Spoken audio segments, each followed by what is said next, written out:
Well,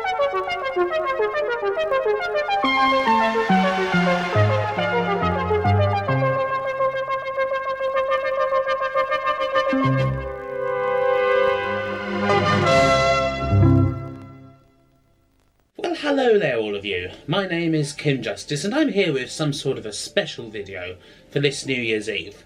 Now, unless you have been hiding under your regular, typical Common Garden everyday rock or something, you might have noticed that the internet has been absolutely filled with one word for the past couple of days. Bandersnatch. A word that when it first cropped up a couple of days ago as a result of a tweet from one Charlie Brooker, certainly gave me a load of good memories and a load of happiness.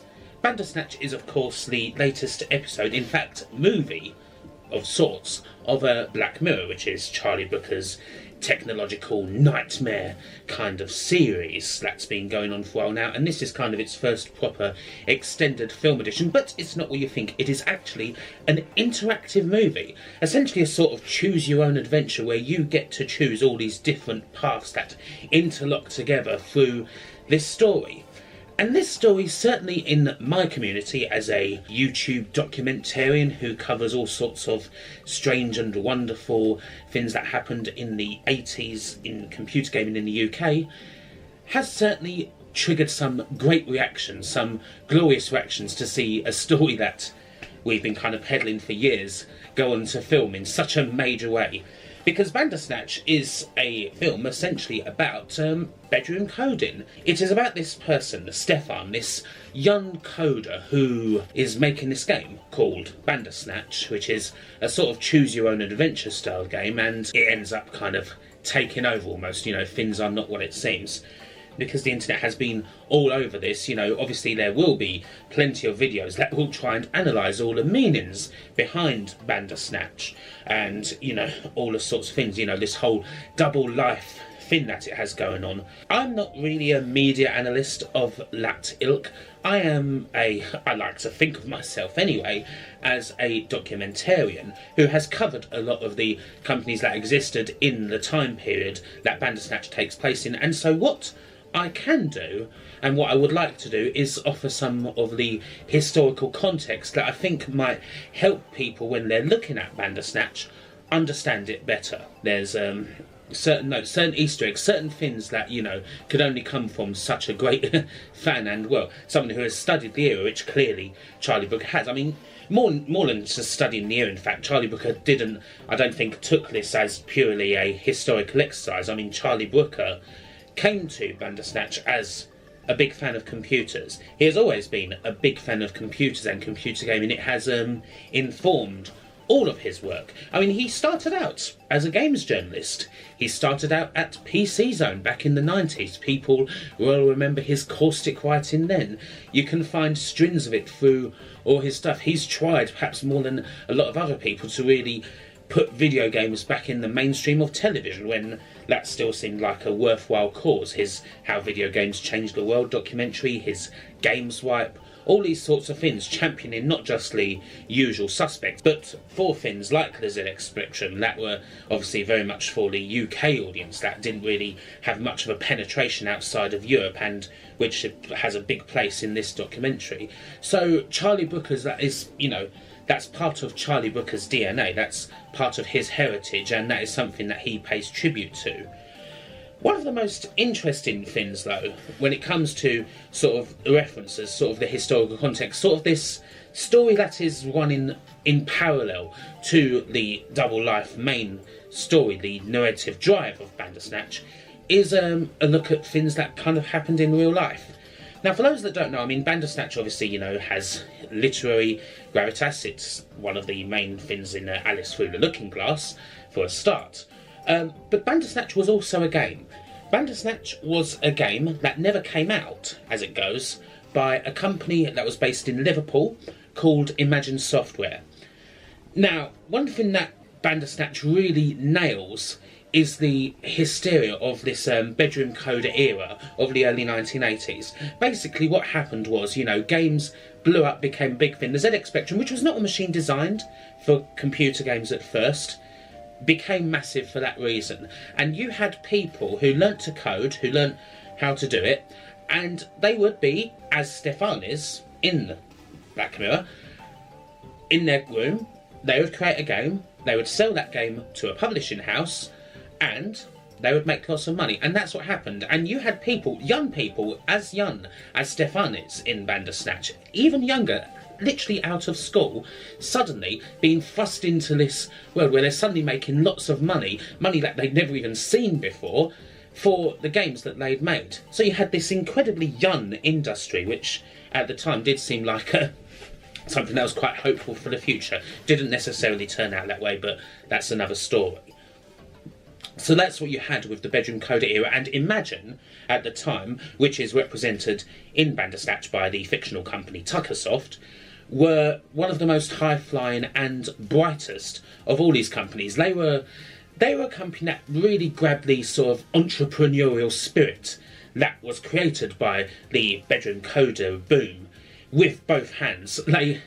I mean, literally, after a year, 2 years maybe of existence and hit games, they had this massive office in Liverpool. They were thinking of putting a helipad on the ceiling, no word of a lie. All the executives, all the programmers, even the cleaners rode around in sports cars. They had their own racing team. And while it doesn't go explicitly into it, you know, I kind of like how Tuckersoft, especially, you know, with its high-flying Mohan Tucker, it's high-flying only, you know, kind of really representing that, you know. It's the boom. Everyone there is rich. If you want some historical context from the time about Imagine, I highly recommend that you check out a documentary called Commercial Breaks, which was shot for the BBC, The Search for Santa Software. It was shot by the BBC over the course of a year by a team led by Paul Anderson, and he follows two companies. He follows a company called Ocean and a company called Imagine. And so he follows their fortunes, wanting to see what these high-flying hotshots are like. And as he follows Imagine, they're making this game called Bandersnatch.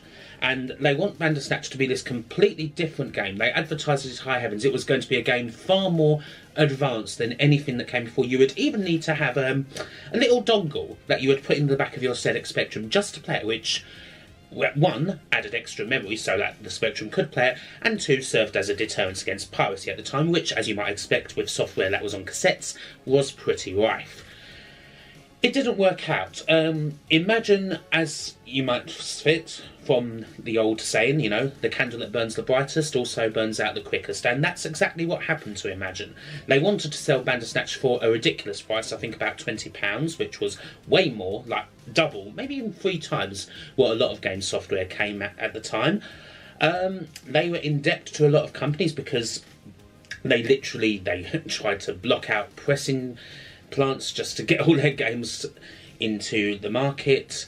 They started losing deals. They were in debt to a lot of people, and around the middle of 1984 the company went bust, and this Bandersnatch game that was heavily advertised never came out, and it was one of the main things that ended up killing Imagine Software as a company, to the point where their name was actually bought out by Ocean, the other company that was featured in said documentary. It's a very good piece from the era, and very you know, it really captures the time perfectly, and it's definitely good secondary material to watch if you want to understand more of that historical context behind Bandersnatch.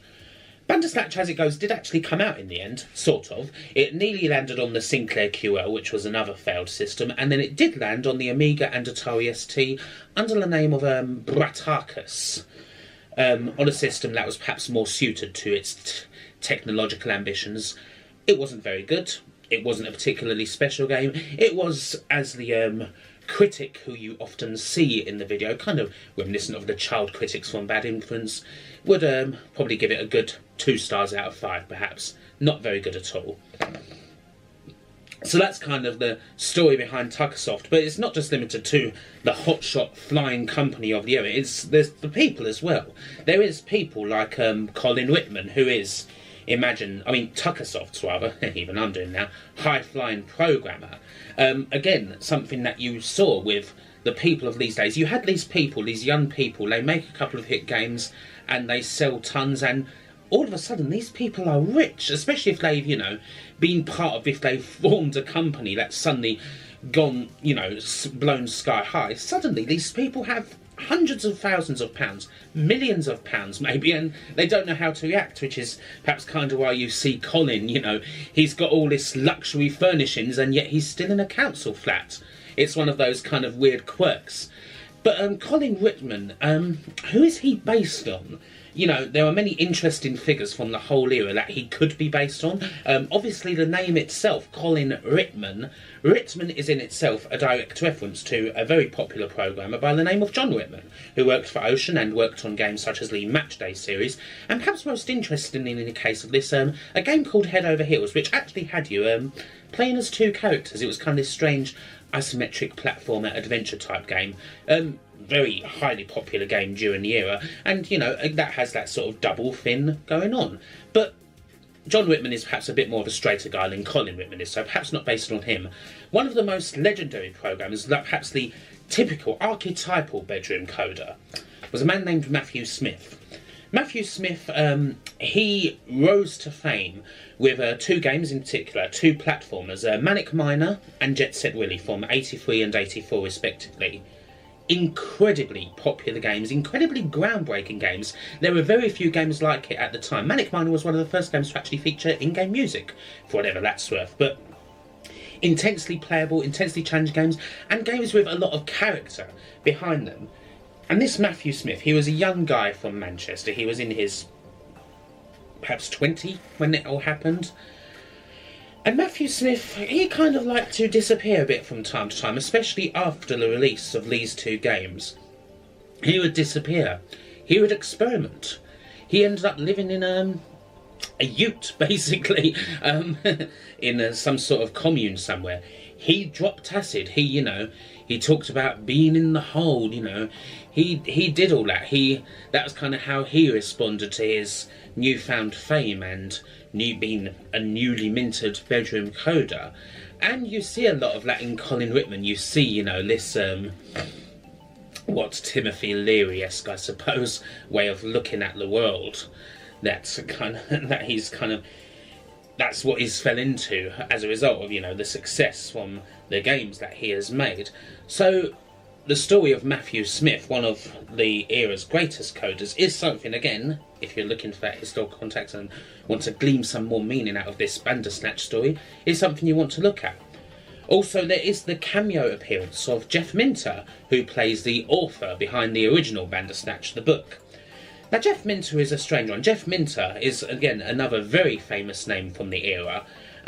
His games weren't anything like Bandersnatch, but there are games that a lot of people consider, because he's still around, very much around in the industry, games that almost feel like someone's trying to drill into your mind. He has these versions, these takes of an old arcade game called Tempest, which you can still play. Tempest 4000 was released on the PlayStation 4 not long ago, and it's pretty damn trippy, I can tell you that one, especially in VR, as is Space Giraffe, a game that he released on the 360, and other strange things like Lamatron.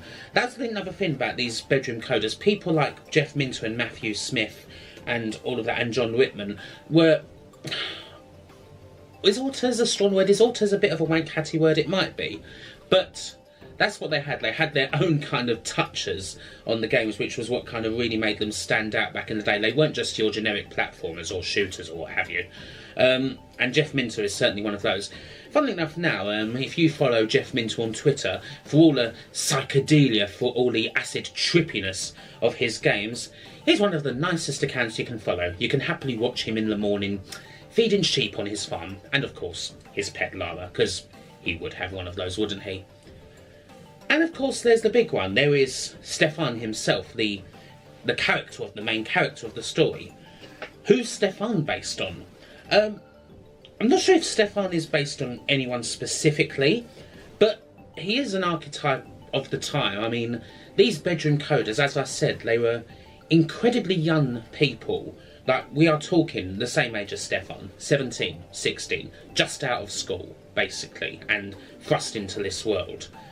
And as you might expect, I mean, stereotypes are true, you know, being involved in gaming, code and programming, you know, they are not perhaps the most sociable animals, so to speak.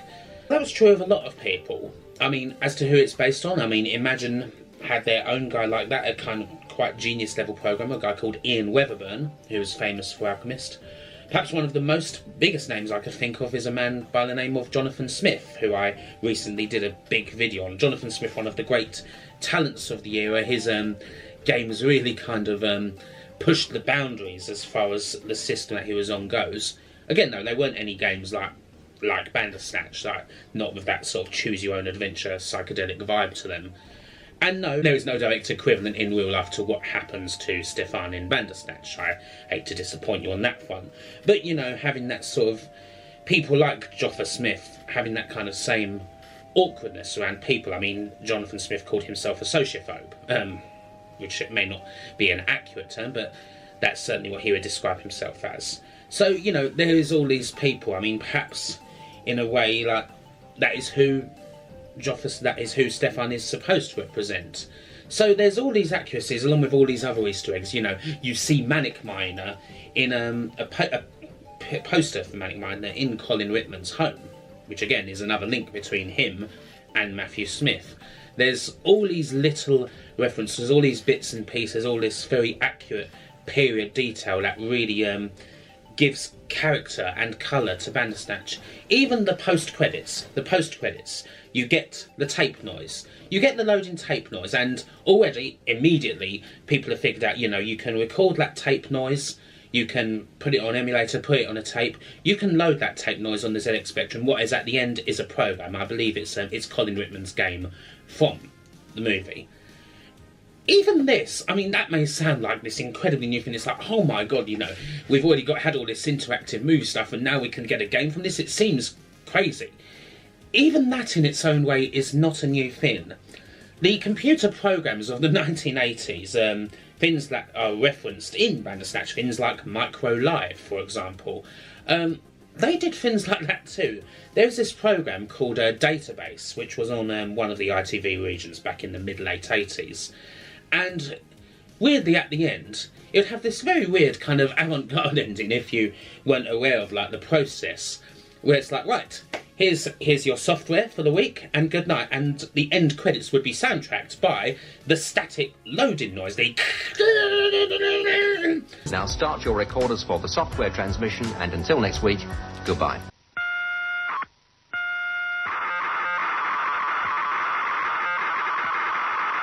Like, just noise, basically, because if you don't know what it is, that is what it is to you, just noise. And it would be a program that you could, at the time, literally record from the telly. And it would be some simple game, some utility, something like that. And so even that little bit at the end of Bandersnatch is in many ways kind of Charlie Brooker's perhaps tribute to this, what was, back in the mid-80s, was seen as functional at the time, but was, you know, when you look at it aesthetically, a very strange way to end a program that's, well, just about computers, isn't it?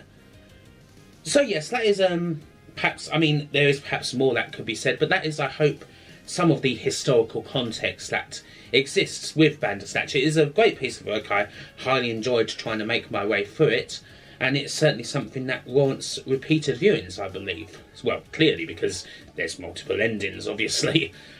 But thank you for listening to me, and if you want more in-depth, more scripted looks at all these things, I've done documentaries on Imagine, Joffa Smith, Ocean, all sorts of other companies. I would have a look at them too.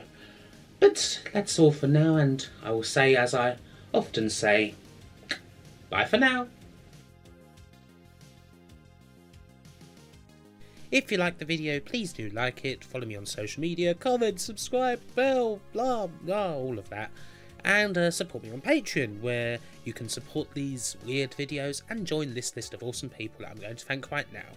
Alexander Jazeri, Andrew Dalton, Andy Capt, Daniel Briggs, Daniel Dave Taylor, Dave Cork, David Rose, Dustin Cooper, Gary Pinkett, Geordie Alex, James Loveridge, Jason Goy, Jason Stevens, Jace Alexander, Lee Norris, Loms Daniel, Martin Pataki, Nicholas Tristan, Peter Jack, Filter Prog, Potter Margell, Pixels Limited, Quandy X, Rachel Maxwell, Wenby Mon, Rock 2000, Seth Robinson, Simon Gulliver, Yerka Operator, Zach Roach, and to all the rest of the community, thank you so much. Goodbye!